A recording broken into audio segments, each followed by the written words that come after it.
بسم اللہ الرحمن الرحیم۔ السلام علیکم۔ کوئی سلیمان چینل میں محمد خان بزدار کا سلام قبول کیجیے۔ تہمت لگا کہ ماں پہ جو دشمن سے داد لے، ایسے سخن فروش کو مر جانا چاہیے۔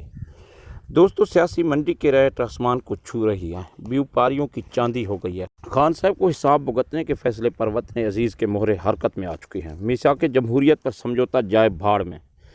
منتخب حکومت کے ٹرم کا مکمل ہونے کا معاہدہ عمرانی حکومت سے نہیں تھا۔ بیرونی آقا بھی خوش ہوں، احتساب بھی نہ ہو، اپوزیشن کو اور کیا چاہیے؟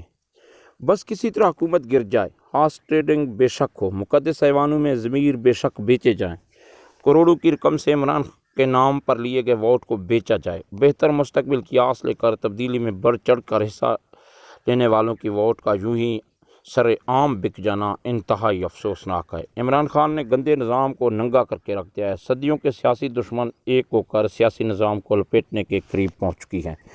فرد واحد عمران خان پارٹی میں موجود غداروں، کرپٹ متحدہ اپوزیشن، جعلی میڈیا، بیرونی سازشوں کا فی الحال ڈٹ کے مقابلہ کر رہی ہیں۔ شطرنج کے پرانے کھلاڑی خاموش چالیں چل رہی ہیں، وفاداریاں تبدیل ہو نہیں رہی، کرائی جا رہی ہیں۔ شاید امریکی سینیٹر نے سچ کہا تھا کہ یہ قوم پیسے لے کر ماں کا سودا کرنے میں دیر نہیں کرتی۔ جو لوگ سر عام عوام کی ووٹ کو بیچ رہے ہیں، وہ نوٹوں کے لفافے دیکھ کر وطن عزیز سے غداری بھی کر سکتے ہیں۔ سیاسی بحران میں مزید اضافے کا خدشہ ہے۔ پاکستان تحریک انصاف کی حمایت یافتہ جماعتیں تو فی الحال بدلتے حالات کے پیش نظر کوئی مستقل فیصلہ نہیں کر پا رہی۔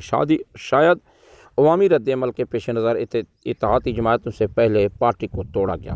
حالات دیکھ کر چالیں چلی جا رہی ہے۔ منحرف اراکین کا سامنے لے کر آنا متحدہ اپوزیشن کا وقتی اچھا بونسر ہے۔ وقتی طور پر حکومت بیک فٹ پر چلی گئی ہے۔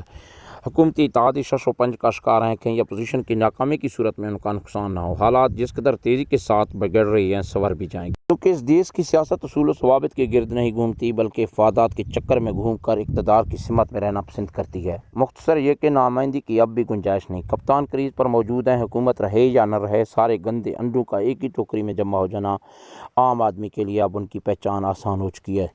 سننے میں آ رہا ہے کہ میرے حلقے کے محترم ایمن صاحب نے میرے امانت ووٹ کو، جو کہ خان کے نام پر میں دے چکا ہوں، مبلغ 18 کروڑ میں بیچ کر آنے والے الیکشن میں پھر سے دوسری پارٹی جوائن کر کے بھرپور عوامی خدمت کو جاری رکھنے کا فیصلہ کیا ہے۔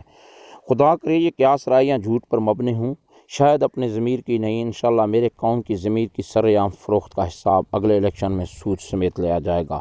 خان صاحب کے نام پر ووٹ لے کر بیچنے والوں، ابھی سے سوچ لو، کس منہ سے جاؤ گے عوام میں غالب؟ تم نے سر عام اپنے ضمیر کے ساتھ میرے ووٹ کو بیچا ہے۔ کسی شاعر نے کیا خوب کہا تھا کہ یہ دیس نہیں ایک منڈی ہے، ہر چیز کا سودا ہوتا ہے۔ آج کے کچھ تلخ تجزیے کے ساتھ اپنے میزبان محمد خان بزدار کو دیجیے اجازت۔ اللہ نگہبان۔